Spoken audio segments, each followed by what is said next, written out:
Lightning like Steve McQueen. I'm in the fast lane when the light turns green. And I built tough, I ain't nothing but grit. Cause I made rugged blood, sweat, and spit.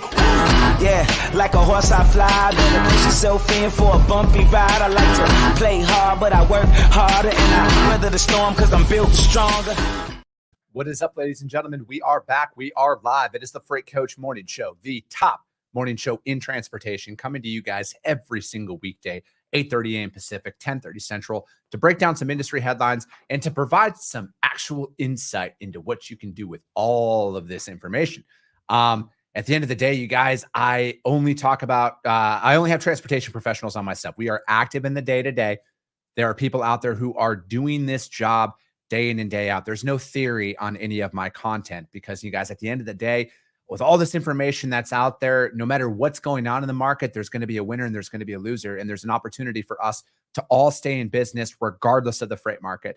It's one of the many reasons why I proudly fly this American flag behind me every single day. Not only is this the greatest nation on earth, but I'm living my American dream. And I want to help each and every one of you guys live your American dream as well. Got a couple of articles to break down today. And, at the end of it, it's a solo show today. So I'll be doing a little bit of a market report and going over some things and going over some current events for you guys as well. But before we break down any articles, you guys, I got to give a shout out to my friends over at VHub, vhubapp.com. Whether you're a broker, carrier, or a shipper alike, we all need access to trailers, right? Right now, with rising fuel costs and maintenance costs and everything else going through the roof, we should never have to shut our operation down because we have a trailer in the shop. And the best part about what they have, you guys, is you guys get paid to move these trailers for them. So with what they're working on right now, Glade Spring, Virginia to Orting, Washington is, sorry, Matt Finks just got me thrown off there. Glade Spring, Virginia to Orting, Washington, you get paid $15.50 to move that trailer. That's on top of the revenue that you can get by putting freight in the back of that. They also have Glade Spring, Virginia to Delta, British Columbia. You get $18.50 US to move that. They have West Valley City, Utah going up to Calgary, Alberta. You get paid $15.50 US to do that.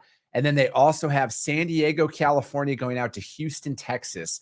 You get $800 to do that. And again, you guys, that's on top of the revenue that you get by loading out those trailers. So hit them up, vhubapp.com. My friend Stacy Steen and Xavier Campos, they will be in the audience. Just hit them up. Let them know that the Freight Coach sent you.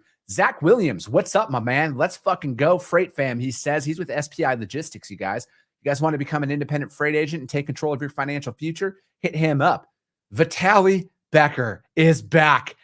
My brother from the Great North. The GTA is in the house.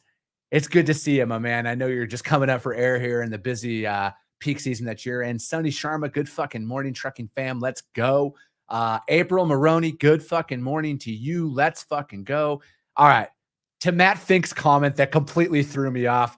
So calling you a theoretical genius is an insult. I don't know if I've ever been called a genius of any sort at all. I do read a lot if that helps. Matt. Oh, man.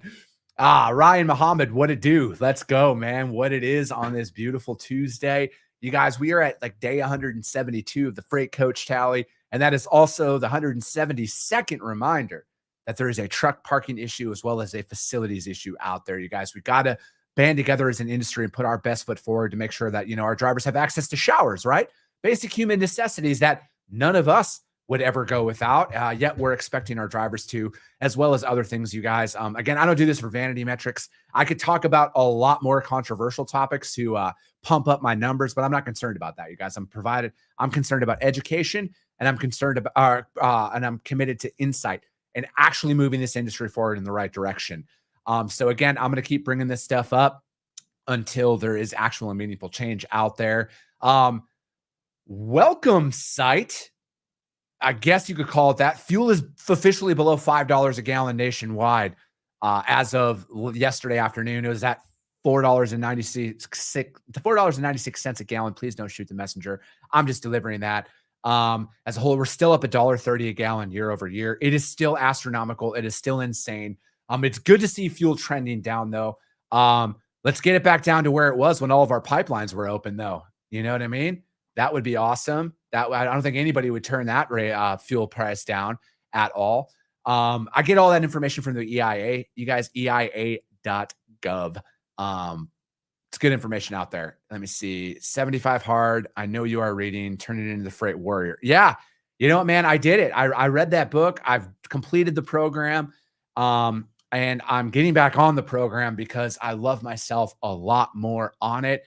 I took a litmus test, and that structure that 75 hard provides was like in one of the things that I need to function at, because I am a very process oriented ABC 1, 2, 3 type of guy. As long as it's in front of me. And yeah, so I'll be restarting that one here. It might be sooner than the first of the year. And the only reason I was going to wait until the first of the year is because my mom is tentatively coming out here to visit me, and it's her birthday, and I want to be able to celebrate with her birthday because she is getting a little bit older.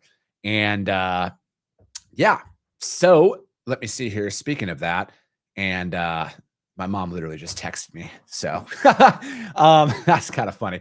Yeah, let me see here. David Nelson, Tesla coming at us hard. Love to see it. Honestly, I want one. David, I don't know, man. Like it's a cool looking truck-ish. I'm a traditional diesel guy at heart. I love old semis. I love semis in general. I love the smell of diesel fuel. It's very nostalgic. But you know, it'll be interesting to see. I don't know. I'm not exactly sold on battery powered as the wave of the future. I think it is, if they can get it out there at a price point and there's an infrastructure in place that people can use and charge in the length of haul. You know, again, from a regional or a local standpoint, I could see adoption at that, but you know, there's a lot of work that's left to do out there. But again, man, if you want one, get it. It's America. It's a free country. We can do that. Let me see. Ryan, I appreciate that. Yeah, man. I just, again, for me, like those little posts out there outside, I do the same thing every single day because like, that's literally what it is. It's just one day at a time. That's what you have to look at. If you're going to consider going into 75 hard, which you should, because I think it's a phenomenal program, it is just one day at a time. That's all you got to focus on with that. Also, my episode that I released on the podcast is with my friend Don Queenie. He's with Wreaths Across America. I know there's a lot of veterans in trucking. They've shown out great for it. And if you're not familiar with Wreaths Across America, go check them out. You guys, wreathsacrossamerica.org. They lay wreaths at headstones of veterans across cemeteries across the United States. It started at Arlington National Cemetery, which if you've never been, I would highly recommend you guys going. I just recently went, and it's just a life-changing experience to go, especially and see the changing of the guard at the Tomb of the Unknown Soldier. But what they do at Wreaths Across America is it's phenomenal. I went to their website, wreathsacrossamerica.org, and I signed up to volunteer on the 17th. So the 17th of December, you guys, coming up here in a couple weeks, cemeteries across the United States. You can go and volunteer your time to lay wreaths at the headstones of our fallen soldiers, our brave men and women. And that's including veterans as well, who made it back home, fortunately, and have since passed away for a multitude of reasons, old age and everything else. And they go around, they set the wreaths at the headstones, and then they say their name out loud. And the reasoning behind that, and again, we talk about this on the podcast, but a reason behind that is because they say that every person dies twice, every veteran dies twice, when their life actually leaves their body, and then the last time that somebody ever says their name. And I'm going to be bringing, I'm going to be doing that. I'm going to be bringing my son out there as well. And if you can do that, you guys, again, if you can't donate financially to the cause and buy some wreaths, I personally bought wreaths from it as well and donated to it. But if you can't do that, you can donate with your time. You know, I understand times are tough out there. If you can go and give a couple hours at a local cemetery, again, it took all of 30 seconds to find sign up and find a cemetery that was close to my house. And then also, you guys, I put it out on my post this morning, but again, they still have a few truckloads left to cover and move. And they are a nonprofit, you guys. So anything we can do to cover the cost of them so they don't have to dig in and pay for it, let's do that. Reach out to them, reach out to Don, specifically. If you can't reach him, DM me. I've already had a couple of people reach out to me this morning, and I've put them in contact with Don about it. So let's try, again, you guys, we've already donated. The industry gives back to this a lot. But if we can do more and cover those final remaining shipments so we can get that out there to just give a little bit more recognition to the families as well, it would be greatly appreciated as a whole for us, you guys. So again, yeah, reachacrossamerica.org. And and if you guys need any more information, just DM me. Yeah, David, I'm right there with you. I don't think driverless is anywhere near. I don't know how old you are, David. I'm going to be 37. I don't know if driverless is going to be a thing in our lifetime. Vitaly, I want a new Ram Sport. It's so nice. And I don't think you can get it out in the States. Maybe not. I don't know. I'm a GM guy, Vitaly. Ryan says, speaking of Tezzy's, GM in Canada completed its first electric delivery truck in Ontario yesterday. Interesting. Yeah. Matt Fink says, like or dislike, I love Musk's quote on his truck. If you're a trucker and you want the most badass rig on the road, this is it. I love Elon Musk. I think Elon Musk is fantastic in everything that he does. I'm a big fan of him and just going for it. He is the epitome of an entrepreneur, and I love that stuff. All right. So we're going to get into the articles here right away. And, again, I think as you're going out there and bidding on freight, you guys, I'll do just a quick kind of market overview. When you're out there bidding on freight and you're pulling, look at the 30, 60, and 90-day rates out there when you're bidding, because you're going to see a massive spike in pricing over these last couple of weeks due to the holiday. So if you're going out there and bidding for long-term pricing, whether it be an RFP or you're looking to lock in freight, try and remove those anomaly rates from your rate, because I think that would price you out. If you use that, that will price you out of a lot of freight, because there's spikes of sometimes 30, 40, 50 cents a mile over the holiday. But if you remove that and you pull a 30, 60, or a 90-day freight cycle out there, you're going to see there's a lot of similarities out there. So for example, there's again, if I'm just going to pull a random city out here. I'm going to start in Phoenix, Arizona, and let's see, we're going to go drive in, and we are going to go, let's try Salt Lake City, Utah. Let's just pull a random one out here. Yeah, so this is a prime example of this here. So if you look at the 7-day rate on it, it's at $280 a mile right now on that. But if you pull it out to the 30-day, again, you remove the holiday from this, you're down to $230 a mile. All right, so look at that. Think about that and take that into consideration. And if you pull up the 60-day, you're at $235. So again, there's a 5-cent rate variance over the last 60 days on a lane. And then if you go out even further, it goes up to about $244. So again, there's a 15-cent rate per mile rate variance on dry vans from Phoenix, Arizona to Salt Lake City, Utah over the last 90 days. It has been trending down in that regard. But again, it spikes back up for the holiday there. So again, if you're looking at consistent long-term pricing to lock in here, take that into consideration, remove that anomaly holiday rate out of there, because otherwise you're going to price yourself out of a lot of business coming up in Q1 here. So that's all I'll say on that. All right. So first article, we're going to break down some breaking news that came out about yesterday. This is from my man, Eric Johnson over at the JOC. He wrote this one. Major U.S. freight brokers unveil appointment scheduling standards. Three of the most prominent U.S. freight brokers on Monday said they are partnering on digital standards for appointment scheduling, a unique attempt between competitors to try and resolve a long-standing area of friction for shippers and carriers. The partnership, called Scheduling Standards Consortium, will see JB Hunt, Uber, and Convoy use a common appointment scheduling protocol, a standard built on application API that the trio is encouraging other industry companies to use. The only way to make real progress is to reduce waste and make appointment scheduling better, said Dan Lewis, who's the Convoy CEO. It's a tragedy of the commons where you have the shared resource, but everyone is making decisions in their own self-interest. Okay.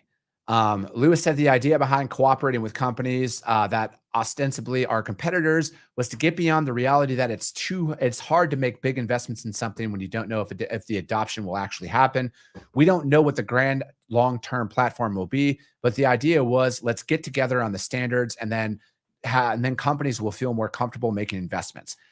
I don't know how they went about this at all. I don't know what considerations they've had, but generally speaking, we should probably get the adoption from the shippers first and talk to the shippers and receivers about what standards they need. Because as a sales rep, me going in and telling a prospect how they're going to operate never really worked out well for me.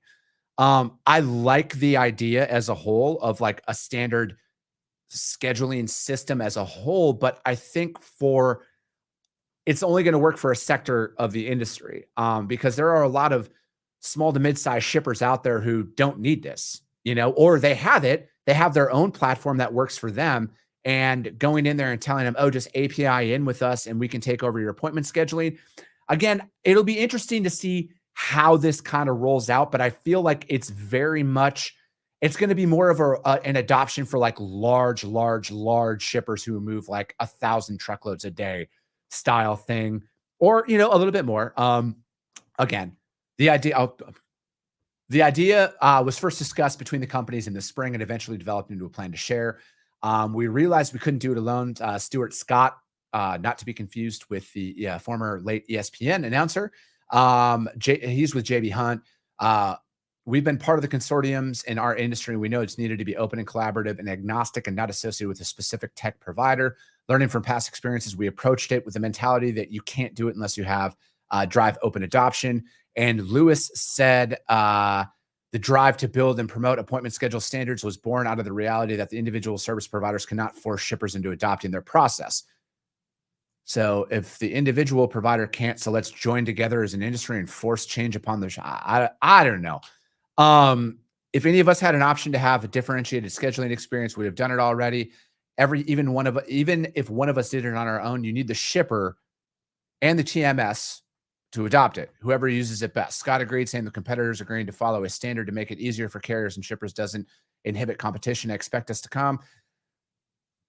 compete on innovation in the market on top of this. In order to have the efficiency, we are in a critical inflection point of the adoption. If we don't rely on standards, okay, so, and that came from Bill Dreigert with Uber.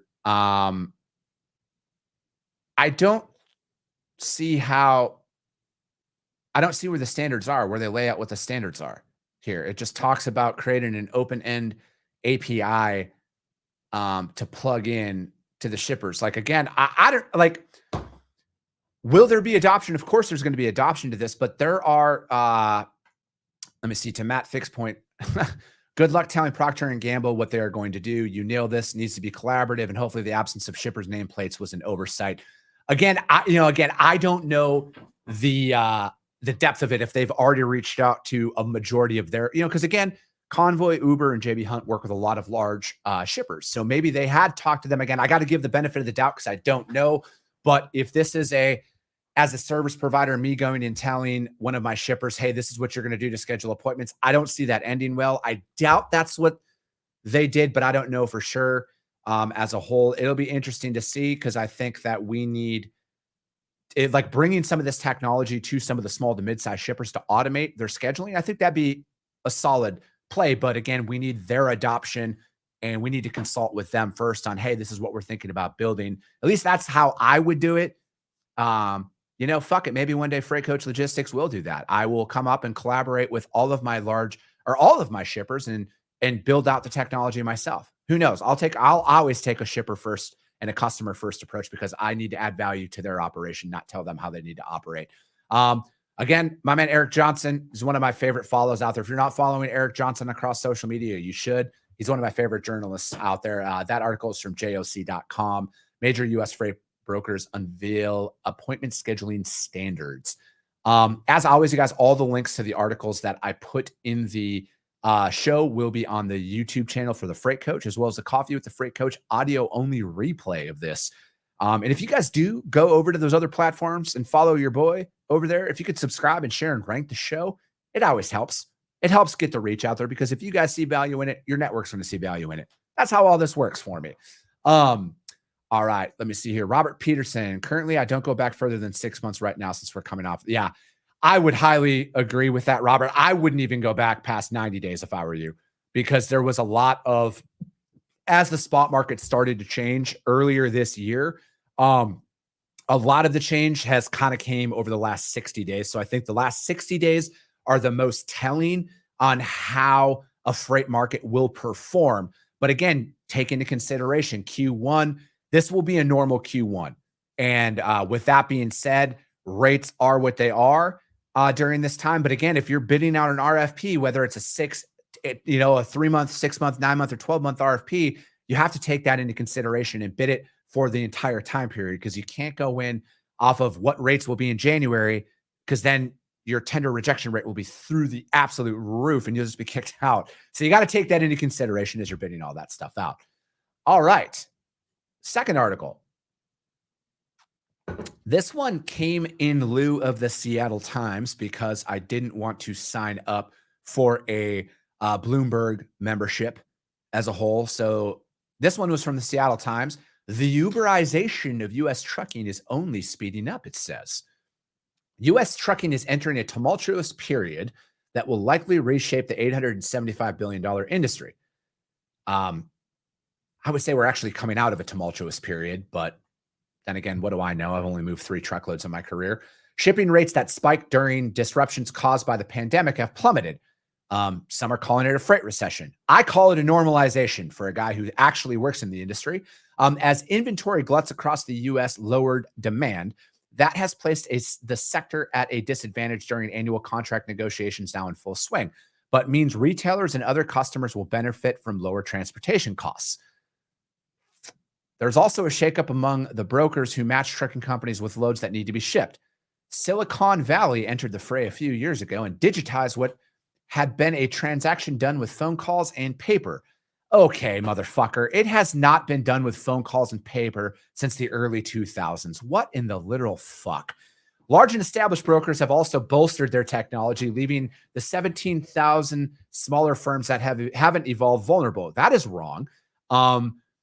Jesus fucking Christ. Okay. There's going to be consolidation, said Brett Suma. He's the CEO of Loadsmith, a startup founded in 2019 that projected to generate sales of $130 million this year and turn a profit. There's a nice little emphasis on there. Good for Brett and Loadsmith for being profitable. I love seeing people making money. When Suma started his career in the trucking industry a couple of decades ago, his job was to open up packets of paperwork delivered by courier to log the deliveries made by drivers of Knight Swift. Now the company he runs is trying to eliminate all that paper. The haves of technology are going to grow. The have-nots of technology will be consumed. All right. Damn near everything is done digitally at this point, outside of handing the BOLs to the driver and some of that stuff. But as a broker, the overwhelming majority of this shit is digital. I'm not faxing a rate confirmation to a driver to print off at the truck stop like I was back in 2011. That has since changed. A lot of this stuff is digital. I don't know. See, this is my problem with it, is they're making us look like a bunch of fucking hillbillies and a bunch of that's just not the case. But again, it got me to click on the article, so they did their job. Meanwhile, uncertainty remains for this inventory glut. Retailers still have too much inventory, a result of consumers pulling back from apparel and other goods after splurging. The U.S. might also be, I would say we're in a recession. I don't think we're heading into one. I would say we're very much inside of one, which would put more pressure on spot market truckload rates that are down 40% from a year ago. Okay, again, rates were at an absolute record high at that time. Yes, they have dropped. Yes, that is a real thing. But okay, contracted freight tonnage that is seasonally adjusted fell 2.3% in October from September, the largest decline since the beginning of the pandemic. Contract freight rates rose 2.8% in October when compared with a year ago. The brokerage battlefield, oh fuck, here we go, is pitting legacy brokers such as C.H. Robinson and RXO that are expanding automated systems against digitally native newcomers such as Uber's freight unit and Convoy. Large trucking companies, including JB Hunt and Warner, are adding more competition by building their own digital brokerages. All right. I would say JB Hunt was digital way before Uber and Convoy were even a thing with their JB Hunt 360. JB Hunt and Warner have had large brokerages for a very long time. The race to become the leading digital platform includes Warner's $113 million acquisition of Reed TMS last month, a broker, and Uber, who purchased Transplace. Obviously, Transplace is managed transportation. They're a true fledged 3PL for $2.25 billion. Most brokers are asset light. That's not a broker. If you're a broker, you're a broker. You have no assets at all. That's a broker. All right. Anyways, which means that they don't own trucks. Instead, they shepherd freight to the origin of the desk by playing matchmaker between shippers and truckers. Brokers build capacity in the fragmented industry by signing up as many as 2 million U.S. freighters as they can. Okay, that makes no sense. These carriers are mostly small, with half of them being just one truck operations. Fewer than 6,000 carriers own more than 100 trucks. The automation technology removes labor by providing a computer application for truckers to find freight and accept the price for hauling it. There's still a lot of paperwork used in this industry. Okay. Uber and Convoy have gobbed up market share. They have, but struggled to make a profit. Convoy raised $260 million earlier this year. I don't know if they've gobbed up market share, because gobbing up market share would mean to me that they control more than 2% of the market, which they don't. C.H. Robinson controls the market in that regard at their current. Again, I went to public school, you guys, but if we're going off of the $875 billion industry, C.H. Robinson is at about $22 billion as a whole. They're a market leader. They haven't even, Uber and Convoy haven't even put a fucking dent into C.H. Robinson's market share combined. So again, gobbed up market share is not the right term to use out there. I'm not saying that they aren't doing work, but again, anyways, I guess I should have accepted this from the Seattle Times and being right in their backyard to make them up there. Let me see here. To preserve profit while boosting automation, C.H. Robinson projects the freight downturn will put pressure on its operating costs, but expect to come out stronger when the cycle eventually turns profitable. I think that probably has a lot to do with the amount of people that they laid off recently, was to preserve shareholder value, which somebody with a morning show said that at that time. Just putting that out there. We want to drive profitable market share and deliver strong shareholder returns. Again, you guys, this might come as a hard pill to swallow for a lot of people, but publicly traded companies, their CEOs work for the shareholders. I'm not saying they don't care about their employees at all, but their fiduciary responsibility is to turn a profit for their shareholders as a whole. It sucks seeing people lose their jobs, but that is the reality of what we find ourselves in. Let me see. So essentially, they're trying to put a lot of spin on it. And I think this might be one of the worst articles that I've ever read, but that was written about the trucking industry as a whole. I don't know if this author could tell you what a fifth wheel was, and I think it came out on there again. I think that if you are a solid performer, I don't like the call out of the 17,000 other brokers. That if you are a quality service provider, you will always have customers. All right. So there will always be a sector of this industry that adopts, that is digital, that's going to go completely paperless at one point in time. That's going to happen. But there is a large number of shippers out there who won't do that. All right. So don't read this and take this as you're going to be out of customers and out of a job and everything else, because that's just not the case. All right. Don't pay attention to this, because if you are a quality service provider and you add value to your customers, you will always have customers no matter what. Okay. Yes, times are going to change. Yes, there will be technology adopted. Yes, we are going to become more and more digital in certain aspects to it. But this will always be a people industry.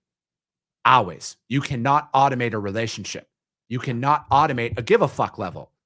All right. So if you are a quality provider, you will always have an opportunity out there. All right. All these disruptions that these teams, like these people are talking about, if they were that big of disruptors, they would be a hell of a lot bigger than they are right now. And they're not. All right. So take that into consideration. There's a ton of opportunity out there, no matter what. Matt Fink says, hilarious. Never let the truth get in the way of a good story. The issue is some of the folks read that garbage and believe it. Yes. I think that is the scariest part about it is some people read that and they truly fucking believe that that is the truth. And that's just couldn't be further from the truth as a whole. There's always going to be opportunities out there for people no matter what. But again, you guys, that's it for today. The Freight Coach Morning Show. We are the top morning show in transportation. If you guys saw value in what I talked about, share the show. All right. At the end of the day, that's how this is going to grow and continue to grow, is because if you guys see value in it, chances are your network's going to see value in it as well. I love you guys. I appreciate you guys. And we'll be talking to you soon.